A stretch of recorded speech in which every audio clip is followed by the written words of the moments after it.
الأخ سأل أيضا عن جماعة التبليغ. حقيقة جماعة التبليغ هي من الجماعات يعني الذين لهم نشاط في الدعوة إلى الله سبحانه وتعالى في توجيه الناس. يطوفون كثير من البلدان، عندهم جرأة حقيقة في دعوة الناس.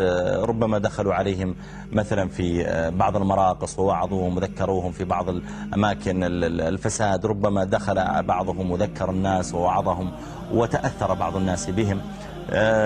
أحيانا يزورون الناس في البيوت ويكون لهم معهم نصيحة، فهم لهم نشاط موفق، فلا بأس بالخروج معهم. لكن ينبغي الإنسان إذا خرج معهم وينبغي عليهم هم أنفسهم أيضا أن يحرصوا في الحقيقة على طلب العلم النافع، أن يحرصوا على العقيدة الصحيحة، أن يحرصوا على أن ينكروا على من عنده خلل في العقيدة، كالذين مثلا يطوفون على القبور أو يبنون المساجد عليها أو يدعون أهلها من دون الله أو عندهم خلل في العقيدة. ينبغي أن يحرص الدعاة جميعا سواء من جماعة دعوة التبليغ أو من غيرهم على أن ينصحوا أمثال هؤلاء.